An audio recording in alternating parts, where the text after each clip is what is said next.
Touchdown, Chargers!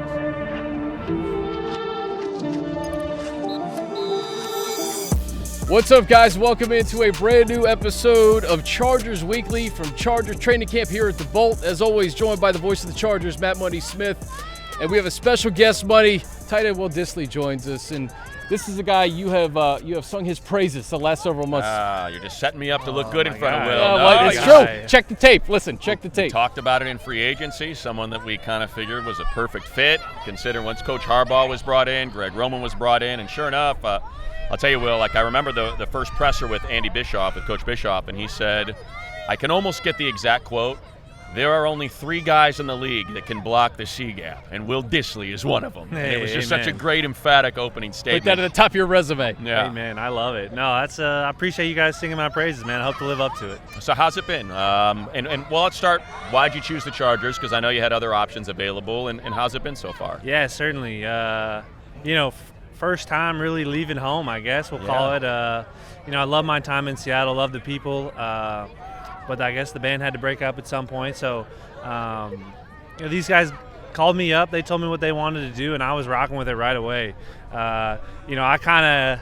kind of tried to replicate it. We had three great tight ends in Seattle, and they had 3 great tight ends in Baltimore, and we got one of them with Hayden Hurst, and so I'm just all about it, man. And these guys, They know what football is supposed to be, and it's exactly what I grew up hearing. It's smash mouth football, it's hard nosed and grinding out wins, and I'm just excited to be a part of it.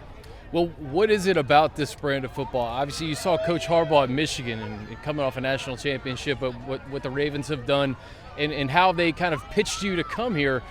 What is it about it specifically that you said, okay, this is a perfect fit for me?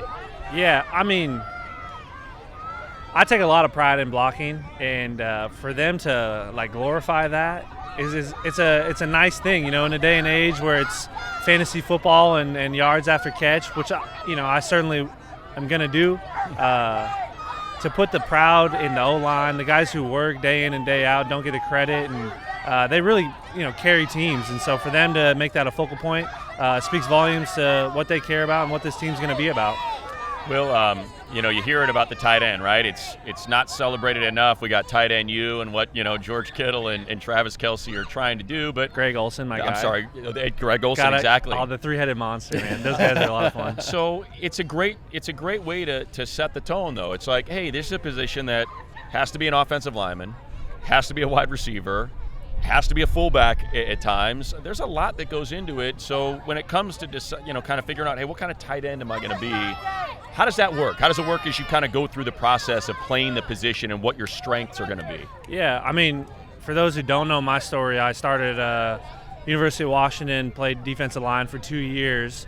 Coach Peterson was like, hey, what do you think about playing tight end? Which I played in high school. I was like, hey, I'm just trying to help the team win and get on the field a little bit more, so let's try it.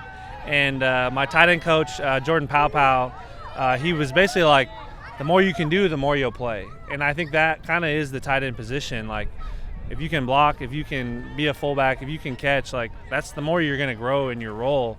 And so I was really just like, what can't I do? I'm a visual learner, so if I can see someone else do it, I have total confidence that I can go out and do it myself. And it's just a want to get better each and every day, really. It's hilarious, the tight end position, right? We've got Stone Smart, who was a quarterback. We've got you, defensive line.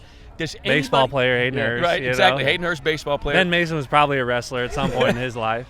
Antonio Gates played basketball? I heard that, yeah. Does anyone show up on campus as a tight end? It's like, he's an offensive lineman, made him. He's a wide receiver who made him a tight end. Not anymore. And then they had a guy in Baltimore who played defensive line, Pat Ricard. Yeah, and they made him a tight end. Yeah, exactly. Jimmy Graham? I think if I go and do a lot of camps, and I just tell kids, I'm like, the whole specialization movement, I'm not about it. I think once you get further along and you love something, dive all in. But if you can play different sports and compete in different levels, work different muscles, learn different games, it's only going to help you, and it's going to be more fun for you, I think. And so I think the tight end position is just a great example of that. If you can do a lot of different things, you can help the team in a lot of different ways. We talked about your blocking ability, but hey, you got some juice too in the passing game. The fact that Justin Herbert is your quarterback, how much do you think he can maybe unlock that part of your game this upcoming season and beyond? Oh man, I didn't really understand it, and then I got to OTAs, and he was throwing these balls where like the defender was a foot away from guys, 20 yards downfield, and you would have thought he was throwing to a net. Like the ball was just right there, like, and you're just like, wow. And so, now we're out here in camp and I'm getting some live action with him. He's thrown me a couple where I'm like, I don't think another quarterback would have thrown that, but he just finds a way to get those balls perfectly. And I'm excited, man. He's a dude. That's all I can say. Yeah, you had one. You got the earned day off today, vet day off for you today. I think is kind of what it was, right? Sort of get a little breather today. Yep. Yesterday, though, I have it in here. If I opened it up, I'd be able to tell you exactly. But I want to say it was on the second field. I think I saw it was just like one of those moments where it was a. That was my first taste. I was like, wow, he really just rips it, and I love it. Because.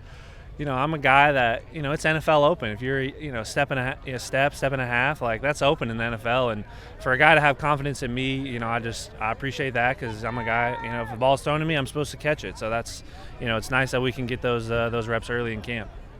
You mentioned, there's the pass catching, there's the blocking. And when we're on we're talking about a team that has Khalil Mack and Joey Bosa. And when we see them on the ends and we see a tight end, we're like, this is not going to end well for that guy. So as a tight end, you got to go up against these, Joey Bosa's, Khalil Mack's.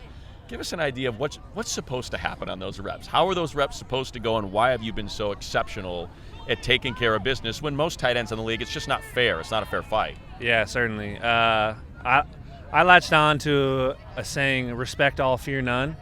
So you got to give those guys the respect that they're, I was a rookie going against Khalil Mack when he was at the Bears. So I know what he is capable of. I played against him, and obviously I played against a Bosa brother at the Niners, so I know what he's capable of. They're like clones, man, those guys. But incredible players. Iron sharpens iron, that's a Harbaugh'ism. So, really at the end of the day, like, it's a want to. You just got to go out there and do your technique right and give it all you got, and we got great backs to make you right. What's the room been like with Hayden Hurst, you guys teaming up, and obviously guys who have been here, Stone Smart, Donald Parham, it's a unique room, and just you and Hayden bring, I think, a dimension that this Chargers team simply just has not had the last few years. Yeah, I moving away from home, didn't know anybody. I went from a place where I was there for 6 years. I knew the equipment manager, the janitor, the cook, like I knew everybody. So to come to a new building and to meet these guys and just, they're awesome. Like, Stone's a great dude. He's tremendously funny. DP and I, we get along. We're both dog trainers at heart. He's a serious dog trainer. Oh, for real? I'm more of like a pet guy, like making sure she's dialed. But yeah, he trains. He's got a cane corso. He's going to compete with his pups here in a year or two. Yeah, ask him about it, man. Breaking news. Chargers Weekly, breaking news. Like Westminster Dog Show, like compete like, hey, jumping off a diving board over kind of like what kind of compete? I think it's like a security dog. So it's like so it's serious. It's serious business, man. Oh, yeah, his dog's at camp right now. He's getting all the defense training going on. So he's working, the dog's working, but he told us that he's really passionate about it. And it's just been it's been crazy to see how quickly we connect. You mentioned tight end U, and you get like 85 guys from all different walks of life, all different areas of the United States, but we're all kind of cut from the same cloth. We're all kind of crazy and we love football. So like, it really wasn't hard to get connected with those guys. Hayden and I came out in the same class, so we were at Combine together. I've been watching him. He's a stud, and just a tremendous human being. Cares a lot about people. I'm sure you know his story, but just cares and, has been in this system, so he knows how important we are, and we're all just building each other's confidence and getting better every day. You mentioned Coach Pete. It's funny, all the coaches you play for, I've been doing a radio show here in L.A. for our 18th year. I do it with guy Petros Papadakis. I don't know if you remember him calling any of your games when you were in college, but for some reason we always connected with college coaches, and if we found someone we liked, they'd end up coming on like every week. So when Pete was here with SC, came on every week. When Harbaugh was at Stanford, he would come on every week. And we latched on to Coach Pete when he was at Boise, and he was just one of those guys that was in our rotation and came on all the time. So you have played with three of the greatest college football coaches. Oh, blast. For the last 30 years. They're up there. There's Nick Saban and all that. But what is it about? What have you noticed that's different? Because you've had these guys in the NFL and they've been college coaches. Is it the same? Yeah, it's funny to hear you list that off. Like, I just, super grateful for those guys. I think what I would say about each one of them is how much they care about an individual's potential. So, like, they see a guy and they don't just take him for what he is. They, like, he can get here. And they just strive and they push you and they try and preach to you, like, you can see it, you can do it, like, you can get better. And they all find their niche ways to try and motivate guys to find it within themselves to get a little bit better. And there's a reason that they've been successful, man. I think it's just the level of care that they put into their guys. You can see what an elite team builder Coach Harbaugh is. We're all kind of seeing it together for the first time over the last week. What are the biggest differences between a guy like Pete Carroll and Jim Harbaugh? You've been in a bunch of Pete Carroll camps, and everybody does it differently. I think that's what's so unique about the NFL is there's no one way to do it. Yeah. But what are maybe the biggest differences between a Coach Harbaugh camp and a Coach Carroll camp? Man, great question. I think neither is better or worse. I think I have noticed that Coach Carroll was a keep guys fresh. So it was a lot of, like, let's play fast, let's get in, let's get out. And Harbaugh is very much like, we're going to grind the discipline out. And guys are buying into that. We're here, we're 2.5 hour practices, we're here every day, there every day. That was his slogan in OTAs. And you can just see him methodically getting the details ironed out and the commitment that each guy has. It's cool. What's so we look at, you mentioned Baltimore, right, with the 3 tight ends and what you guys were trying to do in Seattle, what they do in San Francisco.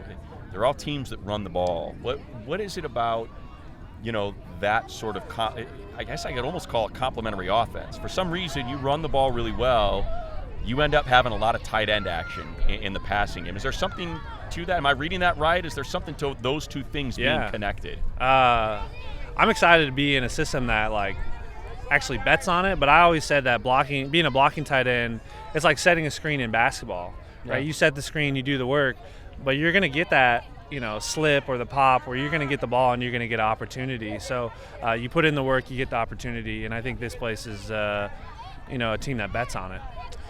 The offense, you didn't play with Keenan Allen and Mike Williams. They departed, but it just seems like this is going to be really a spread the wealth offense. There's a lot of guys who are capable of making a play in any given game. Is that kind of the vibe that you're getting in terms of the chemistry that Justin is building with all these different receivers and tight ends and guys out of the backfield? Oh, yeah, no question. I think those are the best offenses. Yeah. You see teams that have one guy and specialize it. Well, the Bill Belichick's of the world are going to lock that guy down. So it's hard to bet on that every week where, we have guys – DD's blazing fast. Josh, Q is explosive as all get out.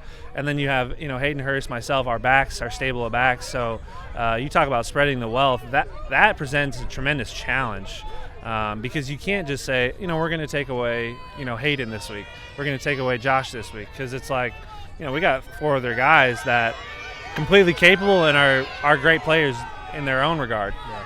I'm incredible. Can we see the full? All right. Incredibly jealous, Will, because I do not like shoes. I'm a flip-flops guy. Oh, yeah. I'm a barefoot guy. My feet have, I think, grown a size in the last 4 or 5 years just because I don't like wearing shoes. Take them off.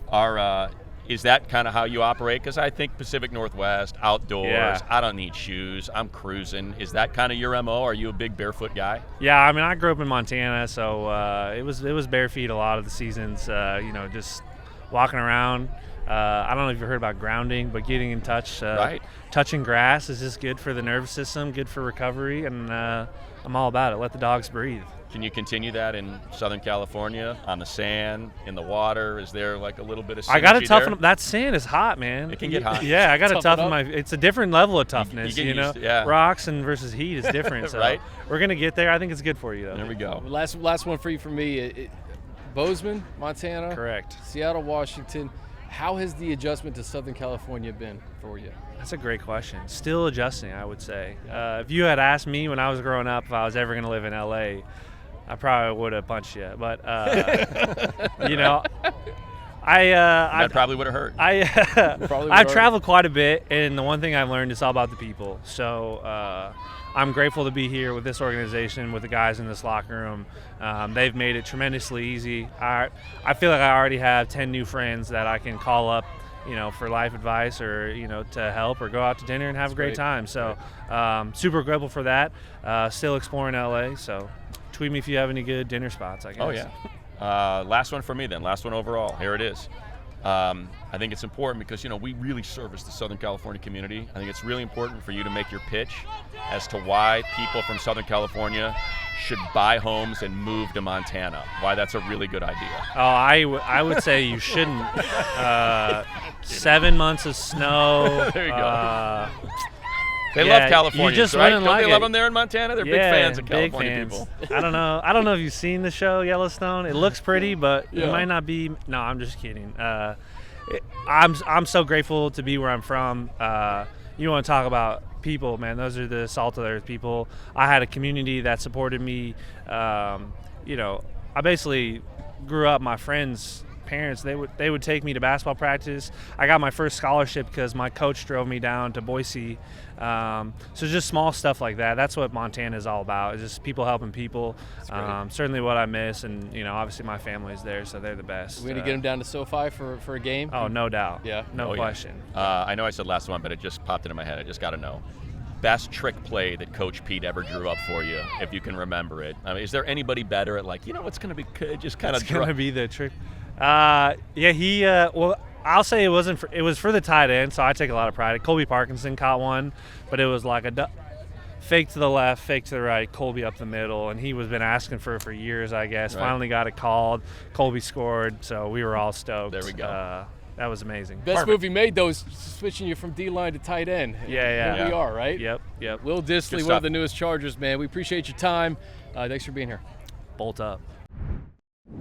So, Money, it's always great to meet a new Charger for the fans, and Will was very entertaining. Hey, he's great. It's one of the reasons why, and we got to, we're doing the best we can to try to bring you as many of the players, especially the new players, the ones we think are going to make a big impact this upcoming season, so you get to know a little bit more about them. So when they make the big plays and I get to scream, touchdown Chargers, Will forgot his slides, but maybe he, take them to him. There we go. Take those shoes. Take them. That's work right there. That's right. We take care of the people. But, Will probably doesn't even want them. Nah. He couldn't care less about them. Got to touch the ground. You got to embrace. But, look, tight ends are going to be important. That's why we had J.K. Dobbins at first training camp practice. That's why we have a tight end. And, by the way, we had an O-lineman scheduled to join us as well. That'll probably be next week. It's going to look different. And tight ends and O-linemen and running backs are going to be stars of this team this upcoming season. Yeah, we're riding with the theme of this football team. And speaking of themes, man, it has been packed every single day here for camp. This is Wednesday in the middle of the day, and it was jam-packed. Elias, he said, shout out Mexico, all the Charger fans in Mexico. So absolutely, we got to shout them out. Buddy, you've seen a decent amount of practices. The pads have come on this week. The pads will continue throughout the week before the joint practice with the Rams. What have you seen this week from this team? Anything different? Yeah, well, look, I mean, unfortunately, I couldn't watch practice today. I had the radio show from 2 to 4:30 when exactly the window when they were practicing. But, look, there's some things that I saw yesterday that were super encouraging. One, the Joe Alt v. Joey Bosa stuff was great. And yesterday you saw Joe Alt, three snaps, held his own. Next snap, Joey gets him with a swim, little pressure. Next snap, Joey's like, just in case you forgot who I was, I'm going to lift you up and I'm going to throw you. I'm going to throw you into somebody. And that's good for him. It's good for him, man. Yeah, and so that's good to see is that, if you can hold your own on a couple snaps against Joey Bosa, huge win as a rookie. And then it's also good to see Joey remind everybody, I'm still one of the greatest pass rushers in the league, and I want to make sure nobody forgets that. Well, keep in mind, week 1, we got Max Crosby coming to town. Right. Week 3, TJ Watt, we're going to his place. Right. So you're going to face an elite edge rusher seemingly every single week in the NFL, but two of the best in the first 3 weeks of the season. So I think it's fantastic. And Joe talked about this last week, being able to have Joey Bosa, Khalil Mack, Thule, and Bud, all different types of edge rushers too, Money, that he can kind of figure out, because he said it's much different. there's one move in college, right? These guys have like 4 moves that they could throw at you at a moment's notice. Yeah, and because they're not going hard right now. I mean, I don't know what it was like today if they were live. No, it wasn't Yeah, that so hard. it's thud. It's Yeah. it's some tempo, restrictions that they have in there. So you're still not quite getting all of it, but in the 1-on-1s, in the 9-on-7s, there's still things you can see. We talked about that play with Will, and you could see him remember it immediately because I was standing behind the play watching it, and I was like, ooh. And it was just a nice little stem, and the second he flashed, Herbert put that ball right between the numbers, and it was like one of those 20, 30, what we remember of Herbert and Hunter Henry, his rookie season and the special connection they had. So it was great to see that. And I think with what training camp is right now, what you're looking at is a lot of one-on-one, a lot of sort of, hey, yeah, it's a 9-on-7 or it's a full 11-on-11, but I'm focusing on this particular matchup right here, and it's Ladd McConkey versus Derwin James yesterday was the one that really stood out to me, and that was another one where stem, break, little shimmy, and bang, there's Ladd for a 20, 30-yard game. The wide receiver position is so intriguing to me, Money, because we alluded to it a little bit with Will. Like, you knew on third down Keenan Allen was getting the ball here. Like, you knew Mike Williams was the deep threat. On this football team, I really can't put my finger on who's the number one option. I can't, and that's a good thing because you've seen Ladd tear it up. DJ Chark. Yeah. Joshua Palmer today looked fantastic. Quentin has made some plays. So there are so many guys that I think Justin is still just developing chemistry with that weren't on this team. But Will also said it. Like, it could be a Hayden Hurst day. It could be a Will Dissly day. And these backs coming out of the backfield. I can't wait to see which wide receiver emerges as Justin's favorite target. And you know what? It may not happen. It may just be like spread the wealth. That's what it's going to be. Yeah, this, we're talking about practices this week collectively, and one thing that I've noticed is these wide receivers complement each other very well. Yeah. And Josh Palmer said it yesterday when he was at the podium at the lectern about how you're not going to be able to double me and DJ Chark. You're going to have to figure out which one isn't going to be doubled, and when that happens, you got problems. And we saw that yesterday. We saw Chark with the long 80-yard touchdown grab. We saw Josh Palmer with a beautiful touchdown grab, and we saw Ladd McConkey catch 2 different third down balls. And it's like, those are the 3 that we're seeing out there together. They look like that's your starting 3 receivers, and they really fit well. Chark is the X, Josh is the Y, or I'm sorry, Josh is the Z, and and Ladd probably in the slot. And it's kind of, it's impressive. I know it's not Keenan and Mike Williams, and you're saying, hey, it's the Chargers Weekly podcast, and of course they're going to polish this thing, but it looks good. I mean, those 3 guys fit really well together. But who commands a double team? Like, would you double DJ Chark over Ladd McConkey? Would you double Joshua Palmer over Ladd? You know what I mean? So, right. You knew number 13, you got to double Keenan, and someone else is going to have to make a play. I think in this offense, there's not a player that I look at and say, okay, they're going to double this guy all the time. I think Justin's going to have a lot of one-on-one opportunities, and he's very good at finding those one-on-one opportunities, as Will Dissly illustrated to us. Yeah, and I think that's the most important part, right? Look at the wide receivers that Patrick Mahomes had to work with last year, and look, it didn't work. He struggled for a while, but they figured it out with Travis Kelce, who's, I get it, the best tight end in the world, and Isaiah Pacheco, and they figured out with a great defense. So it's not like you have to have, Devontae Smith and AJ and Goddard. Like, you don't necessarily have to have that. You can, if you have an exceptional quarterback, which the Chargers do, you can make it work as long as you have great chemistry. And it looks like that room and Herbert are really building great chemistry. But again, it's kind of like it's the sizzle, right, that everybody's looking at. And I think it's more important for us to kind of look at the steak, which is the O-line, which is the running game, which is the D-line, which is the linebackers. Deion Henley's been making plays out there. There was a play yesterday that I don't think they know Joey's not coming. If you guys are hearing Joey, it's because Joey's being interviewed by NFL Network right exactly. now. He was just interviewed by KCal earlier, and which is awesome. The kids are amazing. It's summer vacation. Dedication, man. I love them, and I hope they get their reward. I'm hoping that he will come over here. Will went by. Will was over there. He signed. He did sign. Yeah, good. Yeah, no, the kids are awesome. You said it about the crowds. They're fantastic. Where was I? You mentioned Henley. Also, Junior Colson passed this. Oh, yeah, physical Henley. too, So there was they were doing 9-on-7 over here with JK and Gus, and it was the very last rep. And, dude, it was a pop when Gus and Dayon met. And it was like, all right, that's what we're talking about. And that's kind of the stuff that I'm getting excited about here as the pads have come on. And there was a little bit of that thud, a little bit more action than we had with the OTAs. If you're listening to this podcast, it's probably before the joint practice with the Rams on Sunday. Probably. What are you most looking forward to seeing them play another team? This is where I think it does get ramped up a little bit. Yeah, I'll tell you, I'm excited about seeing some of the players that are going to play, that as we get ready for that first preseason game, when we're getting into these one-on-ones and seeing what it looks like against a really good defense, a really good offensive mind, and that's kind of what they use those as game reps.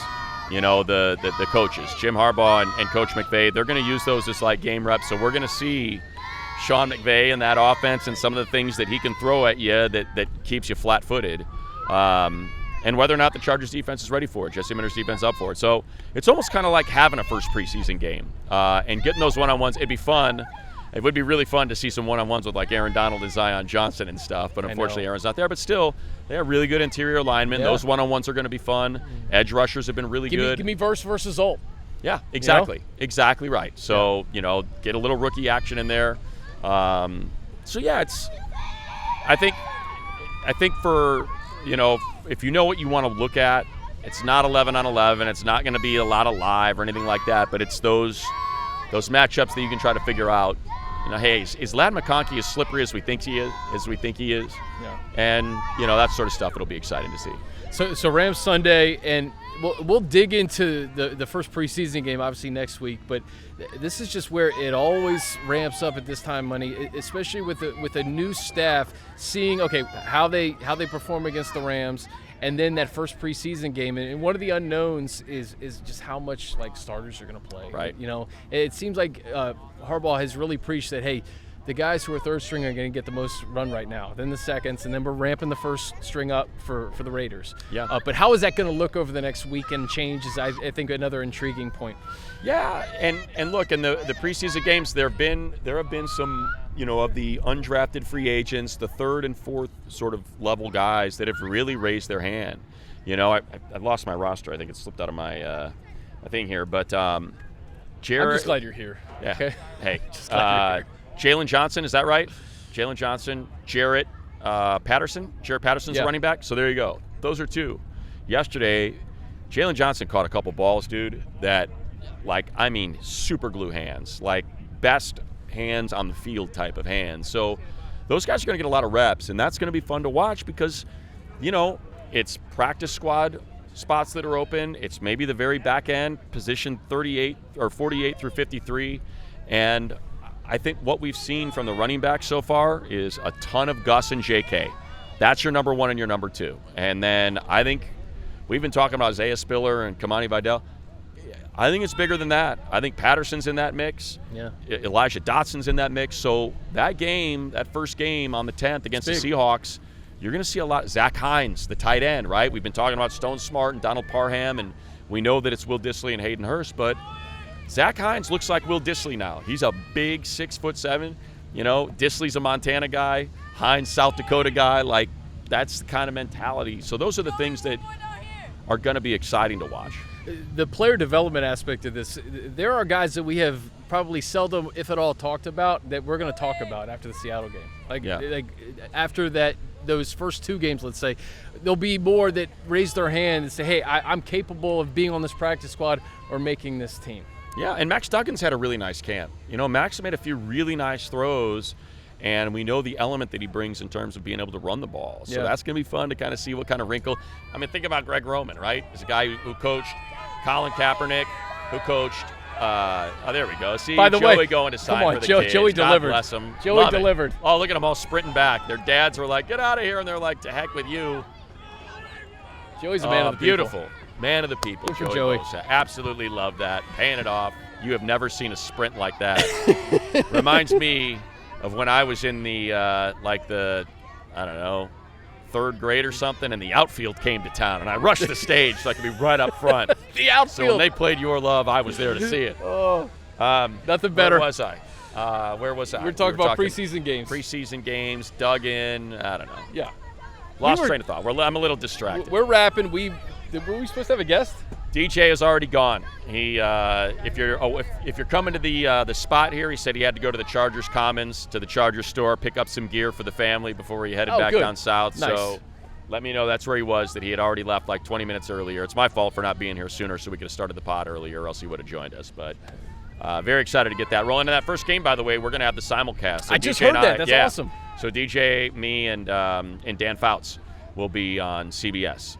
And we'll be doing it together while on 98.7 for the radio. So it's going to be a blast doing that first one. Double duty for my guys. Yes, very excited. Looking forward to next week. We will break down the Seahawks, Sorry Chargers for me being next distracted. week. The kids, I love them, and I'm really good with white noise, having raised 3 children. But, man, It got that was a tough loud. one. It got That was a little tough one. loud. I think it was like minute 23 through minute 27 of the constant Joey chant is what finally got to me. I finally reached my breaking point at like minute 27. Well, Joey But God love him. Joey You know, heard it enough worked. too. He said, "You know what? I'm going to go sign." Exactly. Good for the Joey kids. Bosa, man. All right, for Buddy, I'm Chris. This has been Chargers Weekly. We will see you guys next week.